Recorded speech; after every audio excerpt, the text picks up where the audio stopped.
Morning, everybody. I hope everybody out there is staying safe and healthy through all the events that are going on here right now.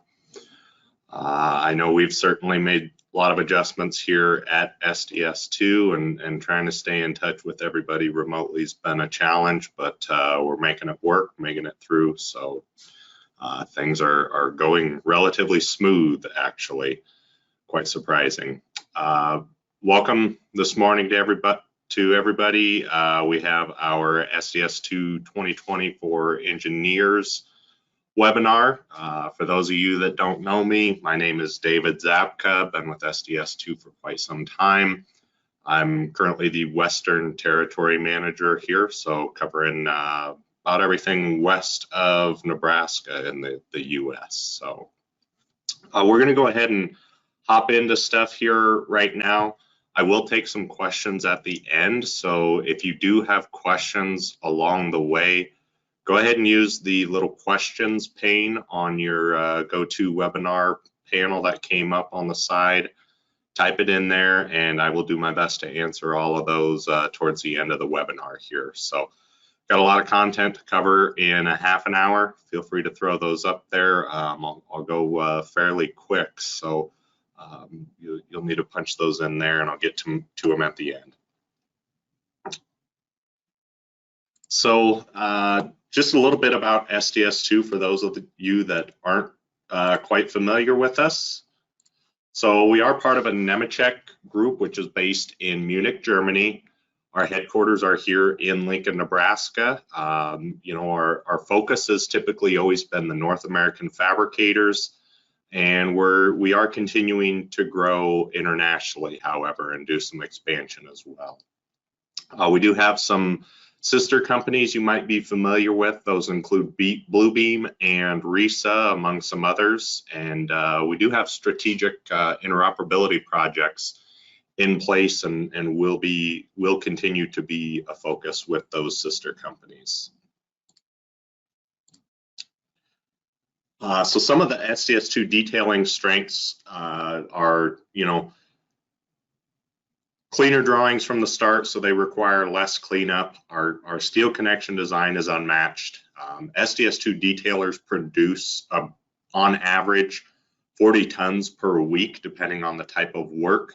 And new SDS2 users typically give us feedback that they are doubling their productivity by the third project that they do on SDS2. So a big part of the big reasons for that is by automating connection design that eliminates potential field issues, as creating what we call a constructible model, and drawings that require that minimal cleanup.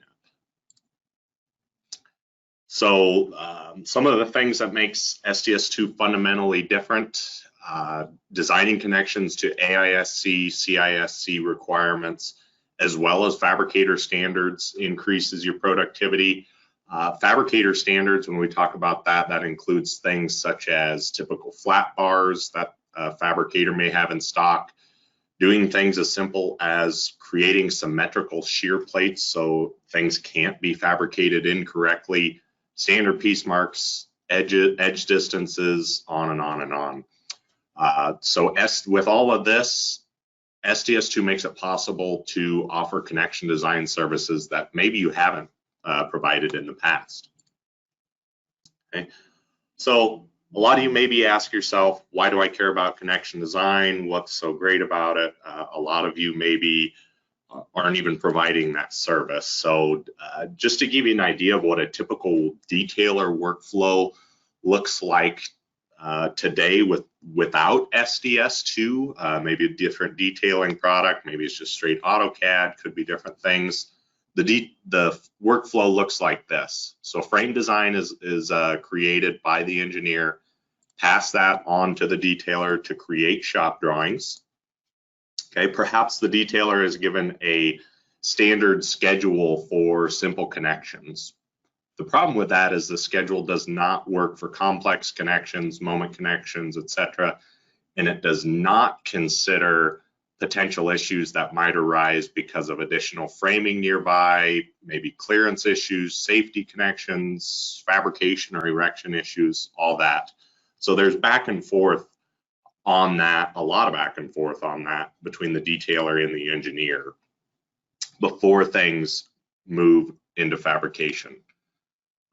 Then you get fabrication issues that might not be caught until, you know, they're building stuff in the shop, results in RFIs, more communication, the engineer is still involved, the detailer is still involved here.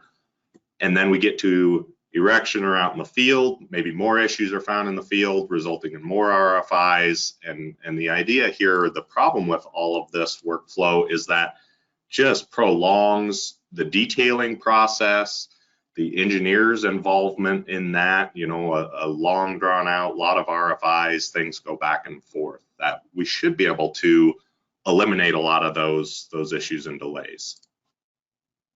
Okay, so again, going on about what's so special about this connection design. Number one, connections are designed to meet or exceed loading and code requirements. That's what we consider structural integrity. And then constructability. Connections are designed to be fabricated with no issues to the fabricator standards. Erectability, meaning connections are designed to be erected with no field issues. And then the complete node, meaning connections are designed with consideration to the entire joint. Maybe there's automatic adjustments made by the software because of potential clearance issues, erectability. Something to keep in mind is there are other connection design solutions out there that may do one of these four things I just mentioned here, but nothing does more than one. We do all four. Okay, and then we're going to design connections for the entire structure, complete control. So not only are these connections designed per fabricator standards, but they can be overridden on a case-by-case basis to suit additional requirements, giving you complete control over that as well. And then there's things like optimization that we'll look at. So connections are optimized per the fabricator standards, but also you can start considering, you know, things like stiffeners, doublers, and maybe changing the frame design a little bit to eliminate a lot of those things. Something that's a little bit newer that we have is being able to increase the bolt spacing to eliminate bolts. Not just bolts, but it also eliminates holes. So save costs on bolt costs as well as time drilling holes and installing bolts in the field. Okay. You look at all those aspects, combine all those aspects, you're going to quickly realize that SDS2 is the best connection design solution available, hands down. There's, like I said, there's nothing that even does more than one of those aspects of it that we discussed before. So a little bit more about structural integrity. So again, other solutions will not do a true design. All they're doing is they're doing a simple design check. Okay, what that means is you give it a result or a solution, and then it's going to go ahead and based on loading requirements, it's going to check to see if a connection meets those loading requirements.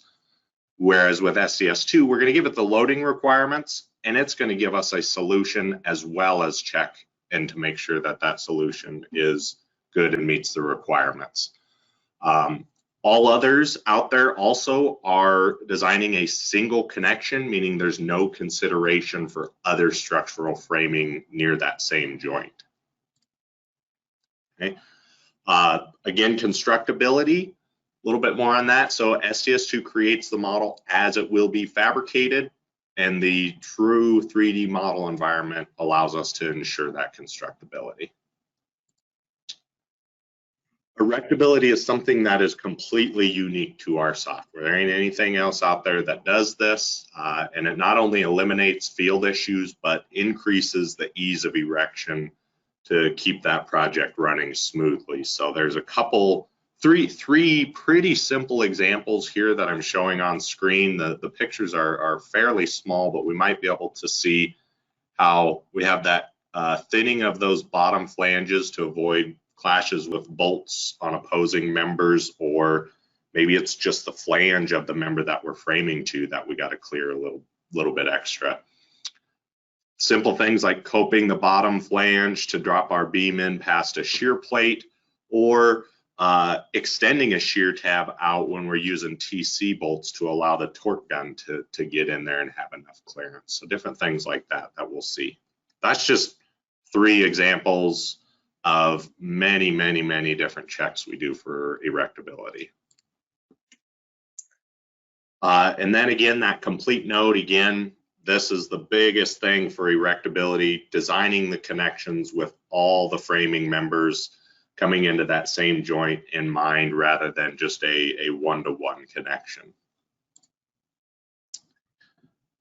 Again, we design for that complete structure, doing the complete structure. So batch design, the entire structure is going to have connections designed for it.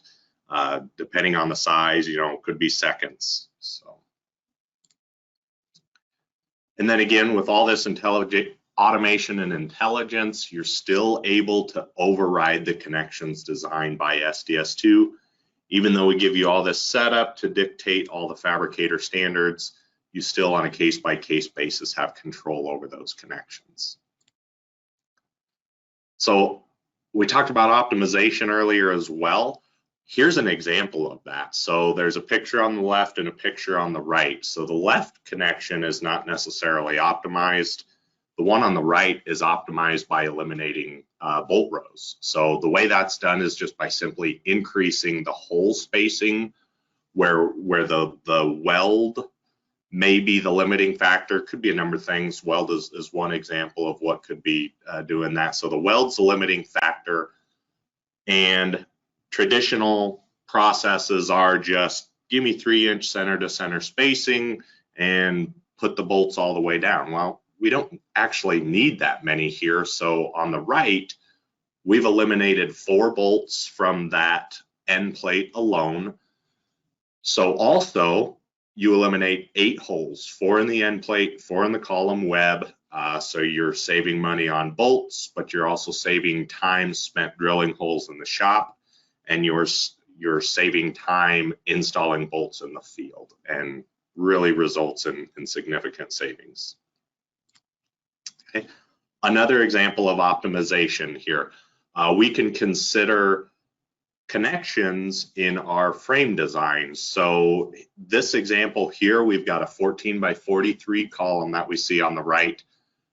A connection cost, we've done some case studies with different fabricators. About average connection cost for something like that is $700 about.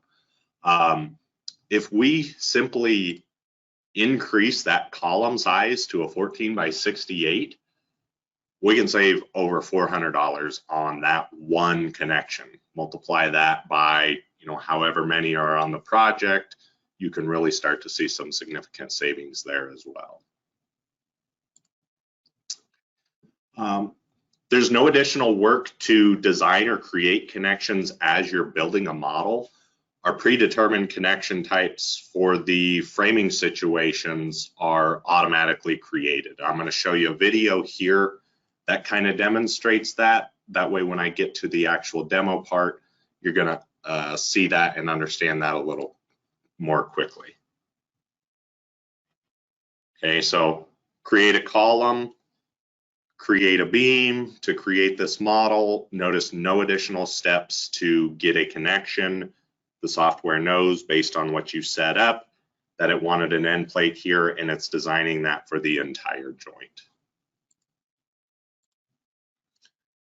So with all that, what's a typical SDS2 detailer workflow look like? So we got that frame design from an engineer. We go to the shop drawings and the connection design. It's done using SDS2, resulting in significant time and greatly reduces the number of RFIs, required interaction with the engineer because of those fabrication and erection issues that we avoid and you streamline that entire process. Now the engineer doesn't have to be involved all the way through.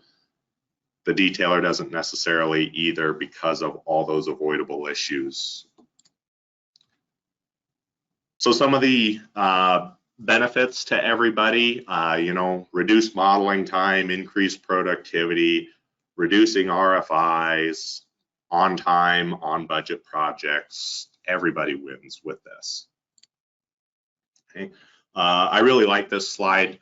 I like to show it a lot. So, a lot of people are very resistant to changing the way they do things and using new tools to improve their process, but yet everybody always wants to improve the process. So what I always say is you can't change and you can't get better without changing the tools or keeping the same process. You have to kind of rethink this stuff in order to make yourself better. Okay, so let's get into a demonstration of SDS2 here. Just for kind of time savings, I've already got a portion of a model set up. And what I'm going to do is I'm going to go ahead and I'm going to come off to the bottom part of that, and I'm going to build a little extra portion of this model. So I have some split windows up, and I've already imported a PDF file as a reference to help me build this to speed the process up. So you can see right there on my screen, I have the what would be like a design drawing, and it's just simply overlaid so that I get that information in there. I'm going to add my W14 by 74 columns.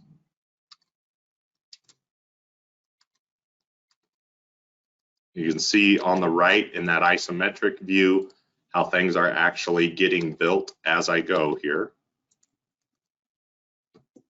Okay, so there I have my columns, and then on the bottom here I just have a my first floor framing plan open. I'm going to activate another reference drawing to make things a little easier, speed up the process here. So get that information for my beams. So we have 14 by 43 beams there. And as I'm modeling this, something that's done in the background that we're not noticing is the software is actually going through on the fly as I create this. It's assigning piece marks to identical materials. It's assigning assembly marks or shipping marks to identical assemblies. That way we don't get duplicates and we get less details for the shop to work with. The other thing you may have noticed there is as I'm modeling this, where I see exactly identical members, I don't have to pick the two endpoints. I simply middle click at the left end and it gives me an identical copy. So cuts down on a lot of clicks that way. So I'm going to do an 1855 here, and then finally I'll finish off with this WT brace. And that WT brace, we're going to put it a -4 inches down, so I use my little Z offset at the bottom of the screen here. Specify my section size. And what we're going to notice now, if I look in my ISO view, everything that I modeled here now has a connection. So I didn't have to do any additional work to create those connections. I have everything set up ahead of time to go ahead and give me shear plates in all these different framing situations. And you'll notice our horizontal brace had gusset plates applied to it as well. I'm going to go back to just a single tile here, so we get a little larger view to see what's going on, and we'll take a look at these connections now. I'm going to kind of come in here, focus in on this one. I'm going to hide a bunch of stuff here. That way it's a little cleaner for us to see. Now, to talk about how SDS2 is coming up with this connection, I'm going to go ahead and edit the member just by simply double clicking on it. I'm going to go into this loads area that we have here and show you the loads. So right now we have a shear load of 55.9 kips. What the software is doing is it's actually going through, it's calculating 50% of the uniform allowable load. And we can kind of change that here in a setup. Notice I have a base beam design reaction on a percent of uniform allowable load, and we're at 50%. So that's the value that's currently being displayed here now. I can uncheck that, and right above there, it's going to show me the maximum shear load. So that's the capacity of the connection that it designed. It's designing that to meet or exceed this load that we have here. And if I go ahead and punch in, maybe I'm provided and I'm punching in the actual design loads here. Let's say it's 65 kips. As soon as I hit tab, notice how the preview over here changed a little bit. So let me go back. Let me just say 55. See how that preview changes? It's redesigning that connection on the fly for me to meet or exceed the loads that I give it. Okay. We also kind of have your schedules that you would typically provide built in. So if I look at some more setup options, you notice we have these schedule of minimums. And in this case, I'll look at the single plate shear connections.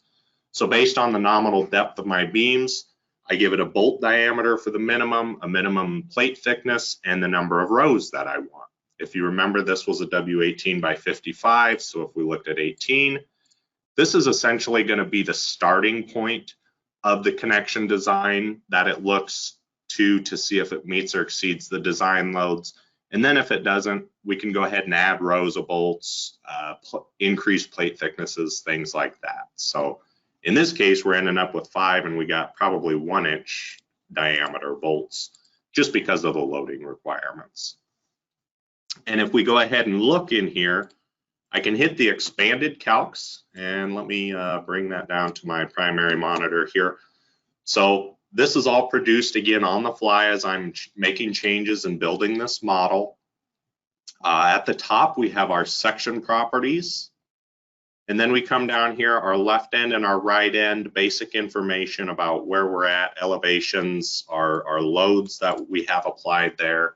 And then we start getting into the actual calculations and the connection information. So this is on the right end of this beam. I'm going to click the right end. We have our connecting node information, so it knows exactly what we're framing to. Here it's a 1474 into the flange of the column. Design loads.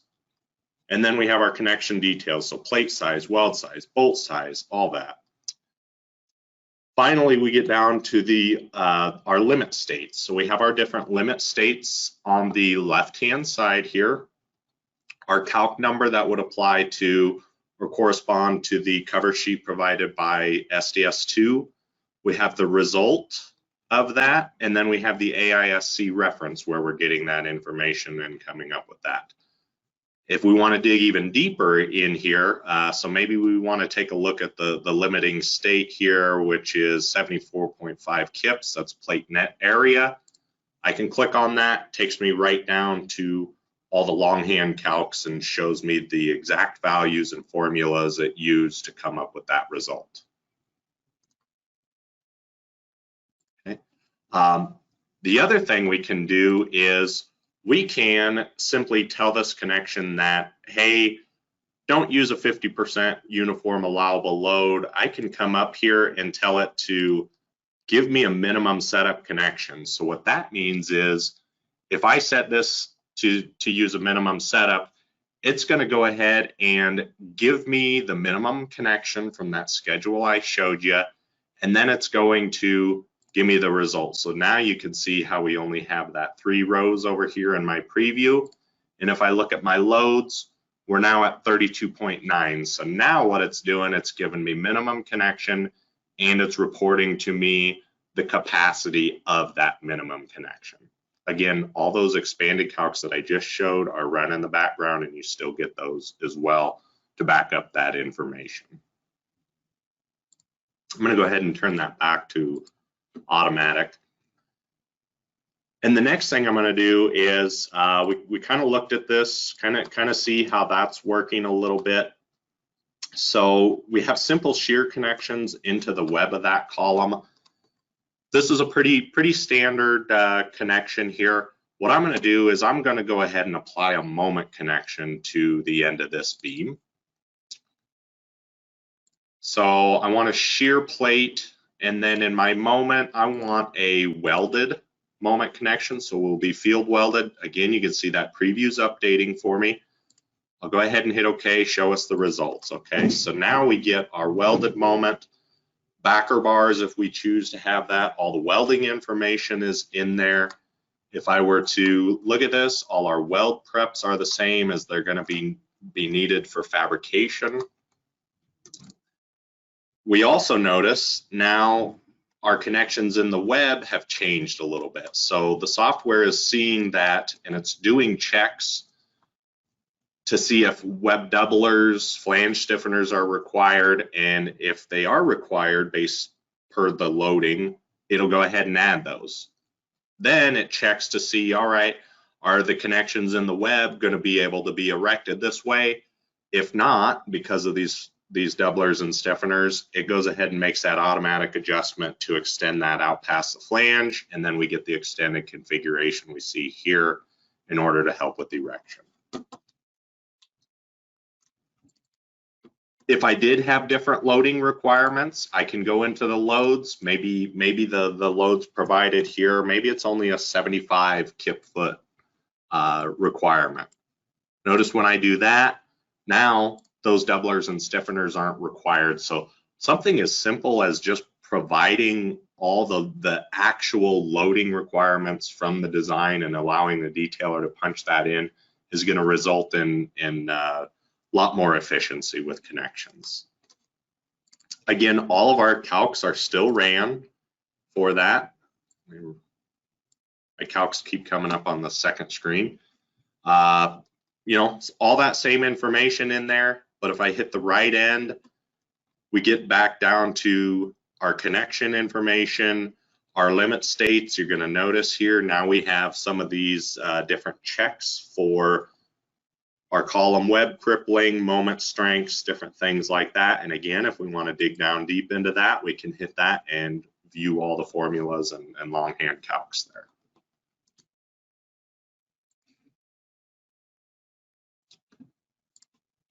Okay, so another part of this, so that looks at structural integrity, you know, constructability, erectability. The other thing we have here is complete control. So for whatever reason, I don't like the design of this connection, I can take full control over this. So maybe I see this a lot in seismic areas where we have a little bit different configuration on these shear plates at the welded moment. So I can take full control over this connection by double clicking on it. Brings up a little bit different screen here. And what we have is we have different sections as far as just the shear tab information. I can control the web doublers and stiffeners in here, everything about that connection. On the left-hand side, I have a little table that shows me all those limit states that we'll be checking, corresponds back to our expanded calc, and it gives me the actual result right here. So as I make changes, I can see what's happening. What I'm going to do is I'm going to come in here. One other thing here, so all these little padlocks on the right of each field, they're showing as they're unlocked right now. So what that tells me is the software, SDS2, has full control over that variable, and it can change that variable to get a connection that is designed to meet or exceed the loading requirements. You'll also notice the diagram on the right. So each one of these letters corresponds to one of the fields over here to kind of help us out. What I'm going to do is I'm going to go ahead and turn on this lock. So I'm going to hit the padlock next to my rows, and you'll notice now I can change that field. So I'm going to just go ahead and punch in 2 rows. And as I hit tab, it's going to redesign this connection using the value that I locked, but everything else that's still unlocked, it can control to kind of help me come up with that new design. If it can't come up with a new design, we end up with what we see here where there's no connection material. This is what we would consider a failed connection. I don't care what software you're talking about, they all have limitations. So when we end up with a limitation and it can't come up with the result, we end up with the failed connection. But we do get this little red banner on the left that gives me some information about why that failed. Notice my limit states here also highlights red the different ones that are failing. So in this case, connection depth is less than required minimum. With just 2 rows of bolts, the way this is set up now, it wouldn't be at least half the depth of this connection. So I need to make some additional adjustments here. So vertical, the first hole, I'm going to say 4.5. Hole spacing, I'm going to say 9. Now, when we do end up with a good result and it can pass that connection, we get our material back. Notice my limit states are no longer red. So we get a good connection here. It's now centered on that beam. And we end up with a result like this. Okay? So that gives us an idea of how we can take complete control over those connections as well.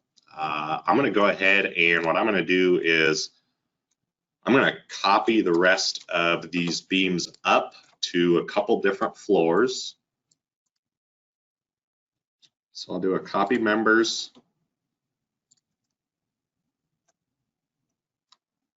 There we go. So I'm going to copy my members, turn my coordinate system on and the ortho so that they go straight up. And I can just go ahead and say 12 feet. And then I'll do another one here at the top of, at the roof. And so we end up getting multiple floors. You'll notice the connection and the changes that I made over here are copied up with those beams. The other thing we may want to see is we may want to see a slope on this roof. So if I grab these little squares on the end, that's what we call our member ends, I can stretch that down, and I'll go down 1 foot. This will give me about 1/4 on 12 slope. And one of the things that's kind of really starts to show how SDS2 focuses on fabricators is something that seems simple. You know, on our sloped beams here, we have a square cut on that rather than a bevel cut. So a lot easier for a fabricator to do a simple square cut than a bunch of little bevels, saving time, money for everybody. Of course, there is a point where it may not be able to keep that square cut and it would bevel it, but as long as it can and we meet or exceed those loading requirements, SDS2 will keep that square cut. Okay, different things here just to show, and then we'll look at some bracing and some drawing stuff real quick. Like you'll notice hip and valley situations over here are done real easy with the software. Okay, all those copes, all those clips, those are all done automatically by SDS2 when it designed that connection. There's full calcs there. We also, I mentioned these little member ends. We can pin those to other members, to grid lines, to different planes. So if I come in here and I have to move one of these, maybe something changed, I get a revision on this project, and this has to move up. We'll just go ahead and do 6 inches. Okay, all those other members are pinned to each other. So when I move that, those 2 supporting members on the top up, the rest are pinned together, automatically readjust and redesign connections, redo all the piece markings so that's up to date, and then we end up with a better result. So makes it really easy to make revisions there, especially in a sloping situation like that where that can be really tough. I'll come back over here. I'm going to model a couple braces. So I'll open up a grid line here quick, and what I'm going to do is I'm going to simply add some construction lines here to my beam. I'll add a Another vertical one here at the midpoint of that beam. That's just going to give me a good intersection point at the center of my beam there, half nominal depth. I'm going to do a HSS 6x6. We'll do 3/8, just make it things easy. And turn off my UCS and my ortho so I actually get it at the slope that I want. Okay, you'll see I get a gusset plate there. So braces, same way. As I model this stuff, it designs connections, it does piece marks, everything is done right there for me. So we have a lot of different configurations for bracing that we can do. I'm showing HSS, but we'll do WT, wide flange, angle, double angle, all sorts of different stuff. This is just a simple field welded connection there with one erection bolt. You know, maybe I'm just going to go ahead and change the one end, the left end of this, just to show you how easy it is and kind of the way we do things. So I can come in here and say, okay, maybe I don't want welded. Maybe I'm trying to eliminate field welds and I want to do things more bolted to save my erector time. So I can do a bolted connection, which looks something like that. I can do a paddle plate, different things. So now we get a whole completely different configuration there. We could also, let's come in, let's change this column to an HSS. I'll do, say, an 8x8 by 3/8. And we can do a connection like this where we weld that directly to the tube. We do check that column wall to make sure that that's not going to fail, and we will add a stiffener there if required. The other thing we can do is we can, I find the right spot here, there we go. Maybe we want that gusset to go through that column instead, and now if I turn that to transparent, we can see we get one plate that goes all the way through that. Everything is notched out correctly the way we need it. So a lot of different configurations we can do there. Again, provide the full calcs with it as well. Okay. Seismic bracing, you may have noticed on some of the other bracing that I had modeled over here, we get some stiffeners. Okay, we'll design, you can set it up, you can choose, is it SCBF configuration, OCBF, there's a seismic first edition or second edition, you can choose there as well, but we're automatically checking this, we're automatically adding these stiffeners according to those seismic requirements. Okay. Real quick on the drawings, and then I'll get to questions here. So what I'm going to do is I'm going to create a erection view of that grid 6 that I was just on and modeled those braces. I'm gonna change that, and I'm going to do that in a wire form.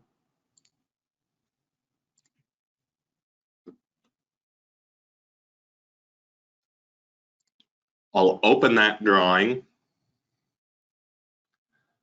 So just out of the box, as I generate that, as I create that drawing, SDS2 is able to add, you know, most of the basic information that you're going to need here and help with that. Now, let's say I need some additional information, or I want a larger view of this connection here. So what I can do there,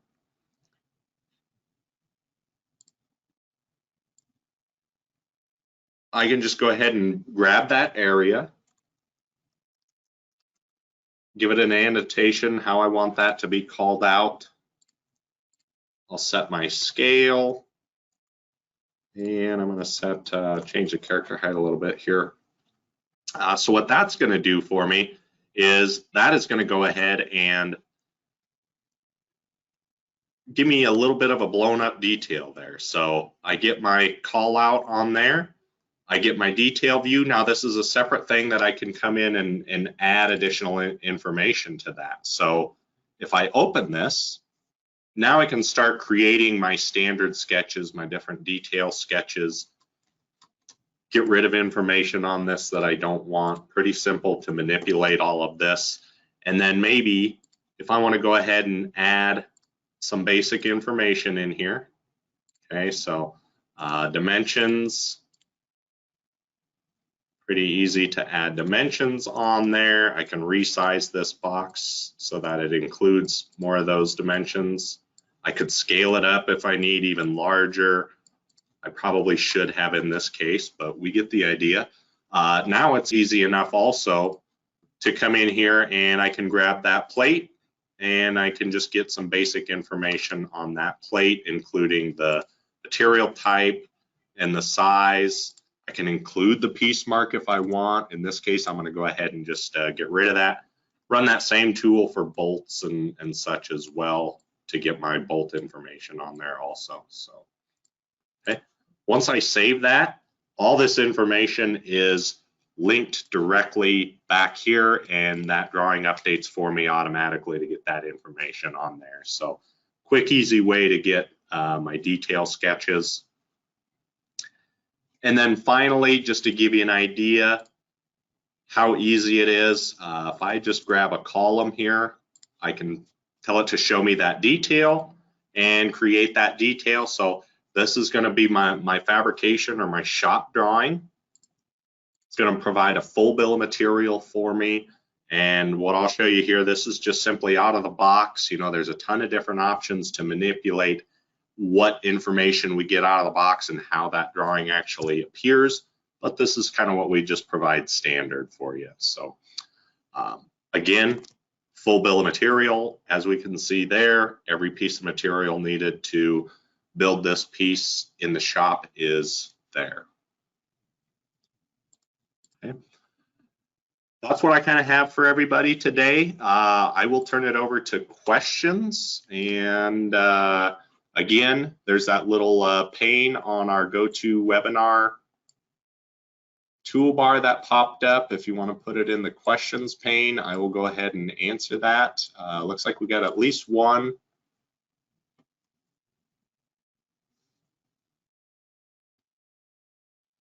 So one question here is on the bracing that I had at the base plate. The question is, if the horizontal weld for the gusset needs to be longer, will the base plate grow to accommodate that? That's actually that's a thing that we don't currently do, is the base plate design. So since we're not designing the base plates, that actually comes from a schedule. The software can only design that connection with that base plate in mind.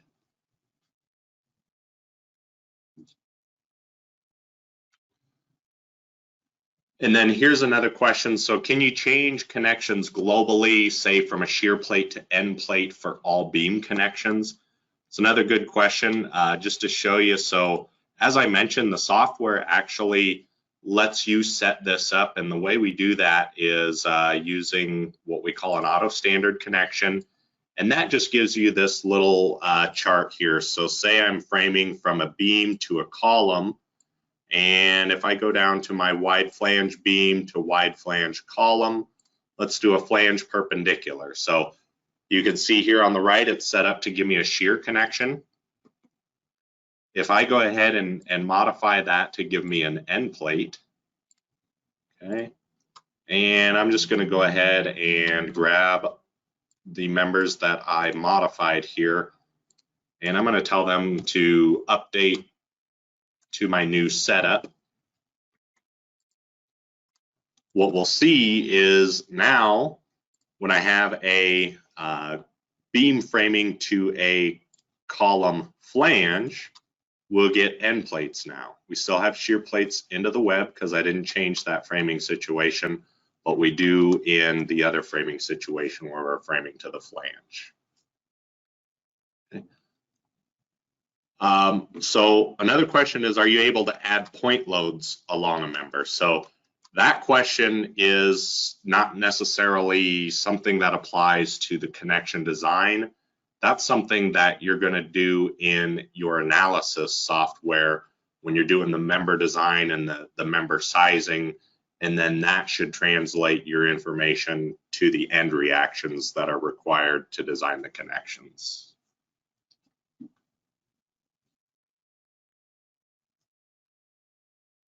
So another question here is what's being used to view the expanded calculations? So we are actually I use Google Chrome. So it's all produced in an HTML format. So Google Chrome typically is the best program for that, just because it does have all the necessary out-of-the-box information in it. Other web browsers or programs that will read those HTML files, they sometimes require a plugin that reads, I believe it's called a MathML information. Google Chrome, we don't have that need for additional plugins there. So, another thing here is on these connections that I modified and I took control over here, what if we want to save this connection and we want to apply it in other areas and we don't want to save that or redo those changes over and over again? You'll notice in my window here, we have this little box that's called a user-defined or save as a user-defined connection. So what that's going to do is that's going to allow me to save this connection off with the values that I had locked. So maybe I'm just going to make it easy, call this typical moment. Now, where I need that applied, maybe I'm going to apply that over here to another beam, and I'm going to first increase the size of this to a 1855. And then in my connection type for that, I have an option for user defined, and then I can go ahead and pick that user defined connection.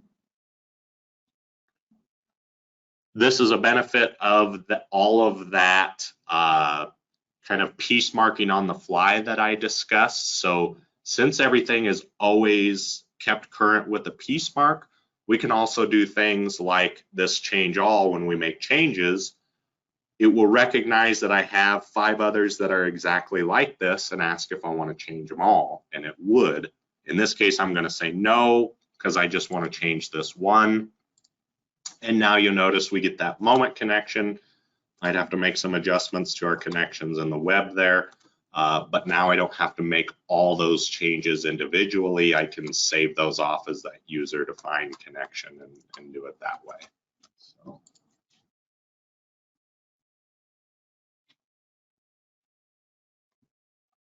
looking at the questions here.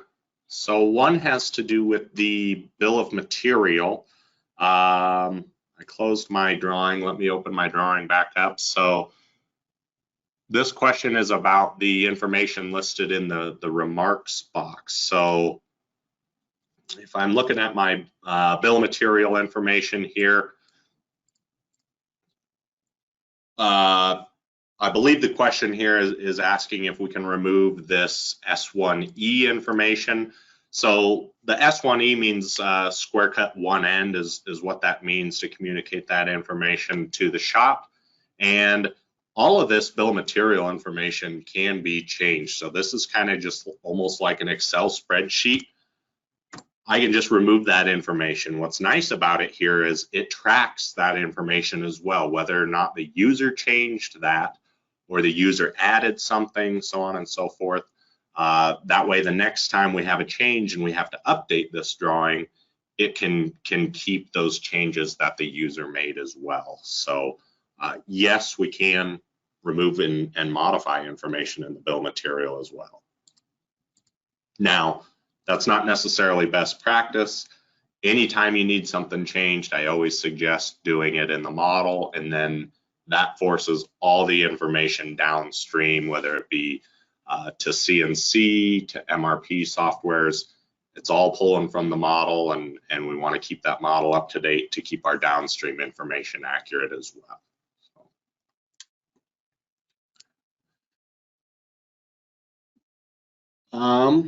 See if we got any more. So I think I got all of those questions answered. If anybody has anything else here after the webinar that they think of, something else they want to see, something else they want additional explanation on, definitely give us a shout here and let us know. Any one of our sales staff would be happy to help you out. Our support staff would be happy to help you out as well. So thanks for attending. Again, my name was David Zapka. If you have questions, reach out to me and let me know. Otherwise, I just thank everybody for coming, and please stay safe and stay healthy. Thank you.